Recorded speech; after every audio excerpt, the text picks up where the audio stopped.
Hey, everybody. Welcome back to All Fiction is Fantasy. Daniel here. I hope you're doing well, and if you're not, I hope you are soon.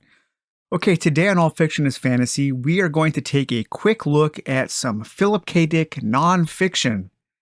I'm always surprised by how difficult it is to find really good nonfiction on a lot of the genre authors that we enjoy reading so much. Luckily, there is quite a bit on Philip K. Dick, and this isn't even all of it. There are things that I don't have, and I'm slowly kind of building up my library of nonfiction. But there are a lot of authors that I love that I would like to learn more about.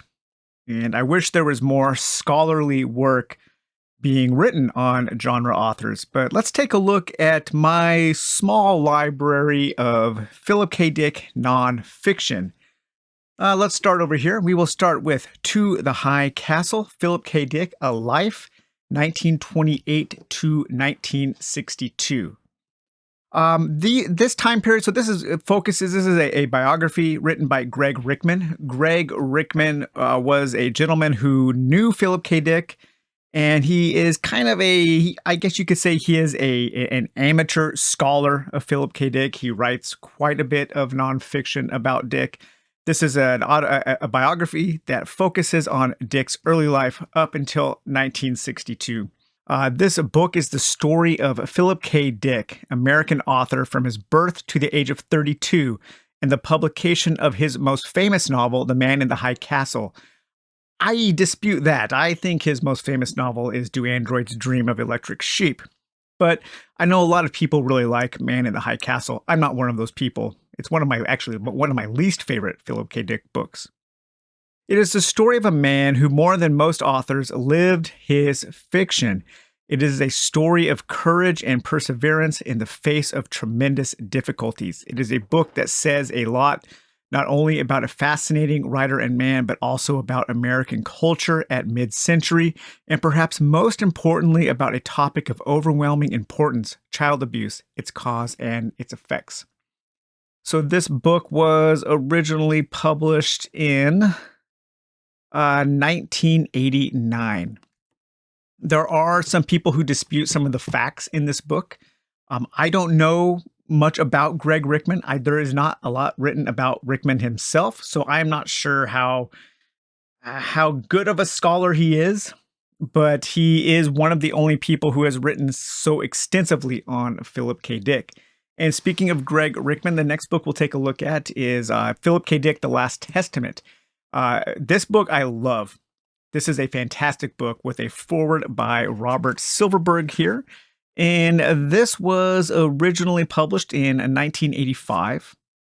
And this contains a whole bunch of different interviews, and mainly between Greg Rickman and Philip K. Dick. And if you remember in my last video on Philip K. Dick, where I talked about my top 5 Philip K. Dick books, I mentioned Philip K. Dick's religious experience. And here we can read about that in Philip K. Dick's own words. And this is very fascinating. And I'm going to read this here. And it says, Greg says, you were under the influence of sodium pentothal? And PKD, Philip K. Dick says, yeah. I had a wisdom tooth extracted. It had grown down into my jawbone and was impacted in the jawbone, and they had to chip it out. They gave me a tremendous amount of pentothal. I came home and I was in great pain. He hadn't given me any pain medication, and my wife called the pharmacy. I was in such pain that I went out to meet the girl when she came. She was wearing a golden fish in profile on a necklace. The sun struck it and shone, and I was dazed by it. I asked her what it was, and she said it was a sign worn by early Christians, and instantly the world transformed into the apocalypse. I saw the world as the world of the apostolic Christian times of ancient Rome, and then the fish sign was in use. It only lasted a few seconds. I went in and took the pain medication. I was hemorrhaging. I was bleeding badly in great discomfort. And then a month later, it all began to seep through. There wasn't any way I could hold it back. The transformation occurred and it stayed for a year. It stayed for 1 year, from February of 74 to February of 75, when I saw the world under the aspect of the Christian apocalypse. It's what's called stereographia. It literally means to be covered over, or something that's hidden by being covered over, like hiding it under grass. It was like the stereographic covering of the world had been removed, and I was seeing the world as it really was. It wasn't like an alternate reality. It was like what I call trans-temporal constancy. It was like this covering had been removed, the veils which were covering it, and I was seeing something which was true now and had been true for 2,000 years, or more than 2,000 years, back to the time of Daniel, back to the time of the Old Testament. I was literally outside of time and space. This was going on for a year in his life, okay? Just keep that in mind. It was always true. It was eternal truth, like Plato's archetypical world, where everything was always here and always now, and had been that way and would be that way. But there was some kind of dynamism where it wasn't static. There was some kind of time, but it was a different kind of time. A dream time, as in Greek mythology, where the deeds of heroes occur. It was some kind of mythological time. Everything assumed a mythological quality. I was able to function perfectly. I wasn't psychotic. I was able to handle all my business. In fact, I handled it better than normal. My business affairs, my domestic affairs, I wasn't screwed up.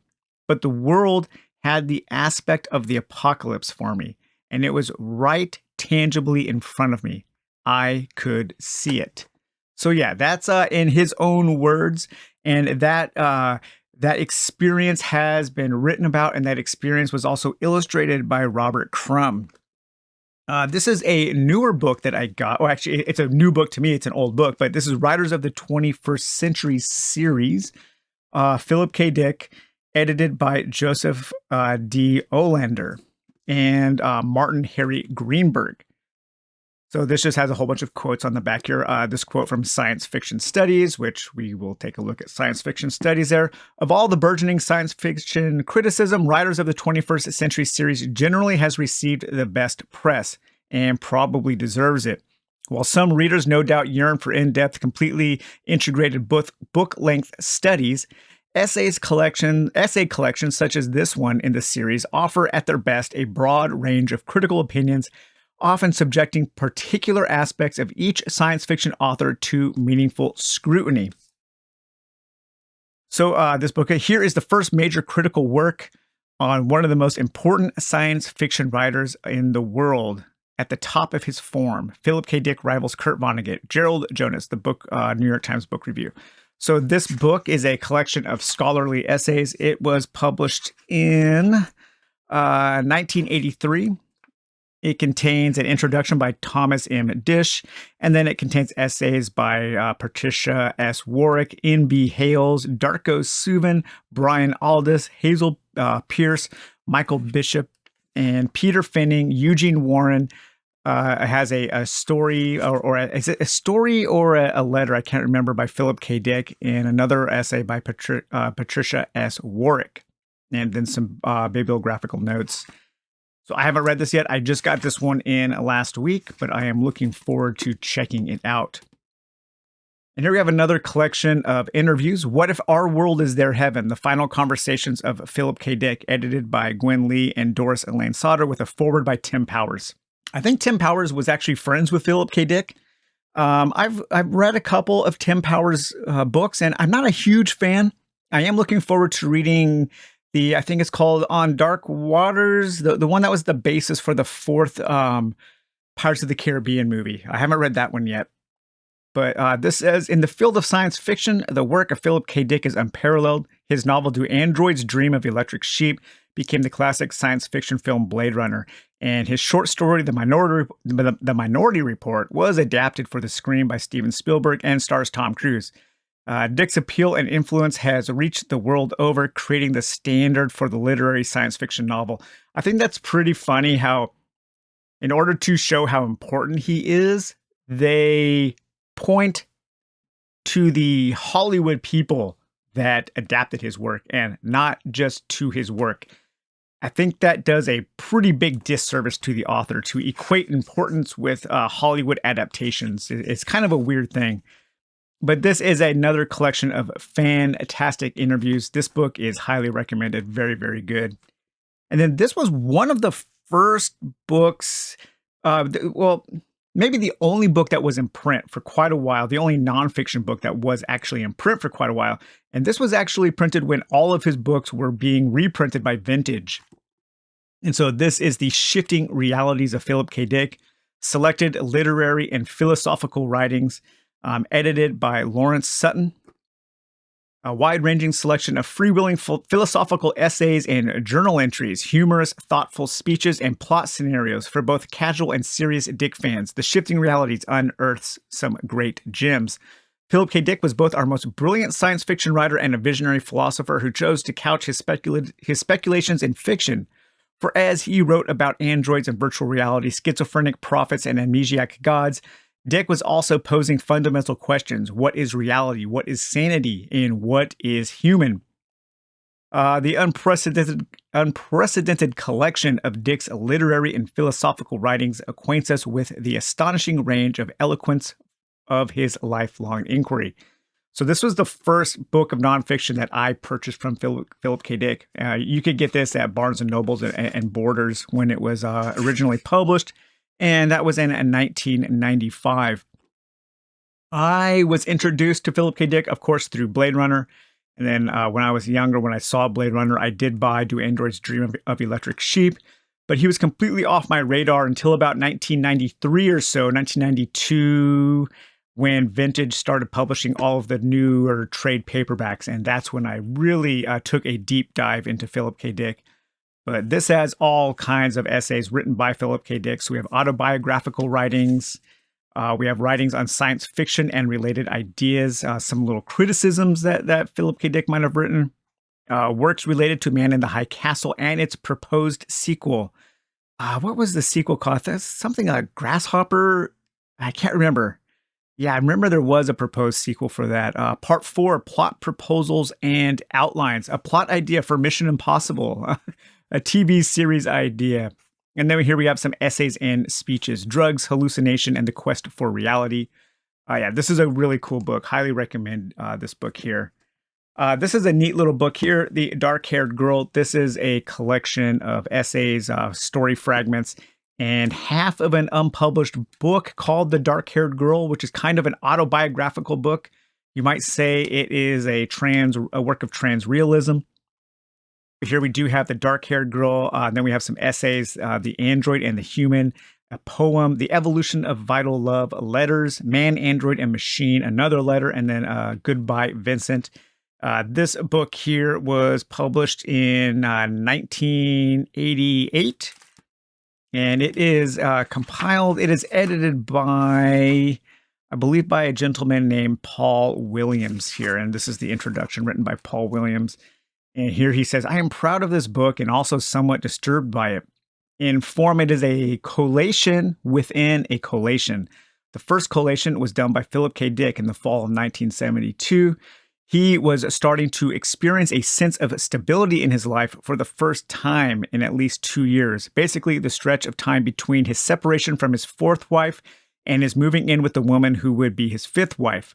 In this interim, he had done no writing except for a lecture he gave in early 1972 in Vancouver, Canada, and some personal correspondence. He made use of the correspondence to assemble The Dark-Haired Girl, which he described in 1975 as a collection of personal letters and dreams which undertake the worthy artistic task of depicting what is fine and noble in humanity. Found sometimes in the worst possible places, but still real, still shining. So yeah, interesting book there, The Dark-Haired Girl. Okay, here we have on Philip K. Dick, 40 articles from Science Fiction Studies. So Science Fiction Studies is a scholarly journal on science fiction. And this has a ton of great essays in here. It was originally published in 1992. One of the really cool essays in here is Stanislaw Lem wrote an article called Philip K. Dick, A Visionary Among the Charlatans.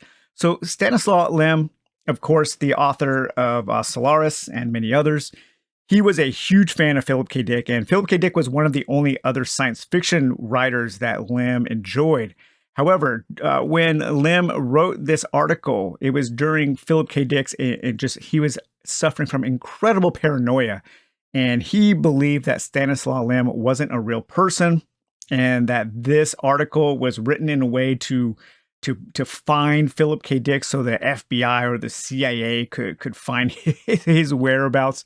He was very distrustful of Stanislaw Lem's praise.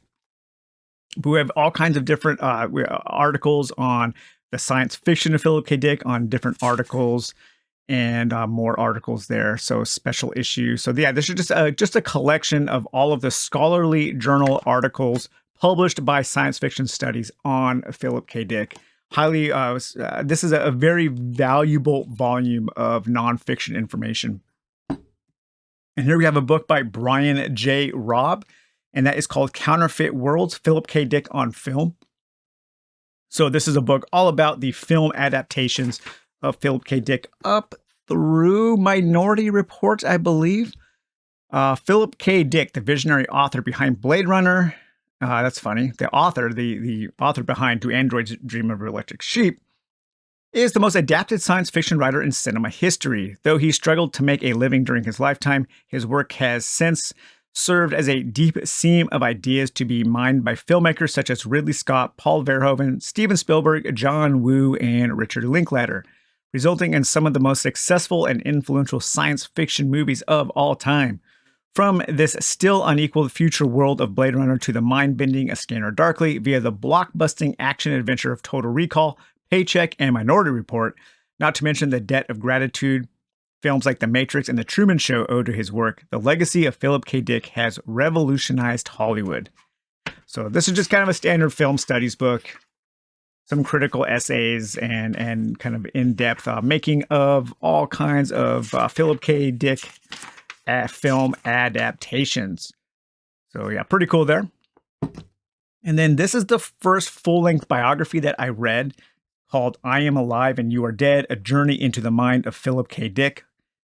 This was really good. Again, though, it's hard to know how much truth is in these biographies just because of the kind of person Philip K. Dick was, who was known to kind of lie all the time. And so there's a lot of information and disinformation and misinformation about Philip K. Dick. A lot of wild stories. Some may be true, some may not be true. Some contain kernels of truth. Some are flat out fabrications. And it is, when you read about Philip K. Dick, it does actually feel like you are reading one of his novels. And he truly was an author who lived his fiction, as was said earlier. But this book, I read this book in a single day outside and at my old house, and I still remember that day so fondly. I learned so much from this book, and yeah, this was a great study here. This was the second full-length biography that I ever read on Philip K. Dick, and that is a Philip K. Dick, Divine Invasions, A Life, Philip K. Dick by Lawrence Sutton. We've seen Lawrence Sutton's name before there. And this is just another biography. It covers a lot of the same material here. I think this one feels more entertaining. I liked reading this one more, but I still enjoyed Divine Invasions quite a bit.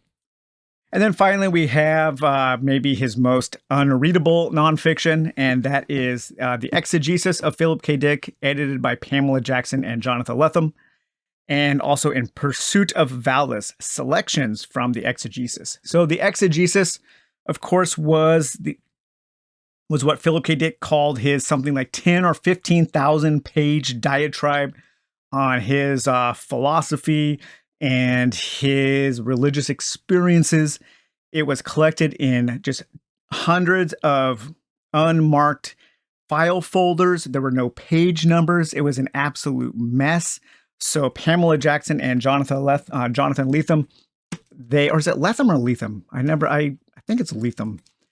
They went through it and they found like 600 pages worth or 900 pages worth of publishing. There is some of Philip K. Dick's handwriting right there. Valis, Maze, Ubik, Three Stigmata. Looks like a connection there between some of his books. And I have tried to read this, and I can't get through it. It's what did I underline here? Let's see what kind of crazy crap I underlined here. You find this same unity in Dante's comedy. This is what our modern world has lost. This unity in all levels. Now we've got compartmentalization instead. A thing is either scientifically true or it is religious. It is metaphor rather than literal. Interesting. I was probably going through my own kind of spiritual journey, maybe at the tail end of my own spiritual journey when I was reading this. Not to get too personal, but I grew up Christian and now a non-believer. And when this came out, I was probably in the last stages of leaving my Christianity behind when this came out. And so there were probably some parts of this that really spoke to me. Philip K. Dick was kind of an amateur biblical scholar, at least one that was into kind of maybe biblical conspiracy or that kind of thing. But I thought that this would be more valuable to me when it came out, because I wanted to connect with it a little bit more.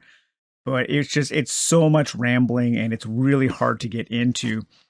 This book is a more condensed version of the exegesis. And this one here is edited by Lawrence Sutton again. And this is only about 300 pages of Philip K. Dick's exegesis. And I think if you were to read one of these books, I would recommend this one just because it is shorter and easier to get into. It's still not an easy thing to read. It's not very entertaining. I wish that the exegesis was more captivating. I don't want to use the phrase the ramblings of a madman, because that belittles Philip K. Dick's struggles with mental illness. And I don't think he was a madman. He was just a very idiosyncratic dude who had some interesting beliefs. And the ramblings of an idiosyncratic dude, I guess you could say. But yeah, so there are quite a few books on Philip K. Dick. If you want to kind of dive into his stuff more, that information is available. I think he's probably one of the most written about science fiction authors. And it's a good thing that he is such an interesting man, because there is a lot to read about. So, all right, guys. Well, I hope you enjoyed this look at Philip K. Dick nonfiction. We will talk to you later. Bye-bye.